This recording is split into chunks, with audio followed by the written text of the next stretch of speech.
नमस्कार मित्रांनो, स्वागत करतो तुमचं माझ्या ब्लॉग्समध्ये. तर मित्रांनो, संध्याकाळची वेळ आहे. आता आम्ही बैलांना पाणी पाजण्यासाठी गेलो होतो ओहळावर आणि बैल पाणी पाजून झालेत. आता आम्ही वाडीमध्ये हे बैल करून दिलेले आहेत, म्हणजे चरण्यासाठी. तर मित्रांनो, तुम्हाला हे बैल एकदम चांगले दिसत असतील आणि काही बैल, 2 बैल त्या साईडला आहेत, म्हणजे तिकडे पण चरण्याचंच काम चालू आहे त्यांचं आणि ते पण आता सुटले वाटतं मित्रांनो. आणि तुम्हाला दिसत असतील एकदम खूप म्हणजे खूप उन्हाळा आहे, तरीही एकदम हरियाली म्हणजे एकदम निळं ठणठणीत असं गवत उगलेलं आहे. तर मित्रांनो, तुम्हाला हे दिसत असेल. आता तुम्हाला मी बॅक कॅमेऱ्याने पण दाखवतो.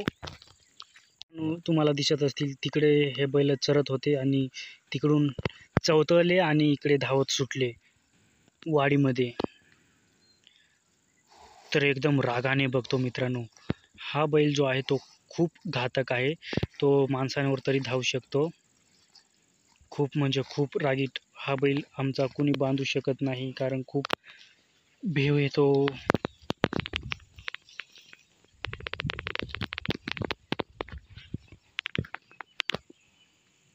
त्याच्यानंतर आम्ही आलो आहोत डाही पेटवण्यासाठी. तर मित्रांनो, ही डाही जी आहे ती नीट पेटली नाही, कारण भिजेल होतं खाल, त्याच्यामुळं हे चांगलं जळलं नाही. आता ते परत आपण पेटवून देऊया.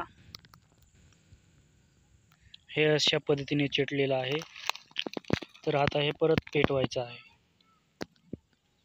तर मित्रांनो, तुम्हाला दिसत असेल हे डाही पेटवण्याचं काम चालू आहे. जिथं हे पेटलं नव्हतं त्या ठिकाणी मी हे काडीपेटीने पेटवून दिलं. तर तुम्हाला काडीपेटी बीडपेटी दिसत असेल.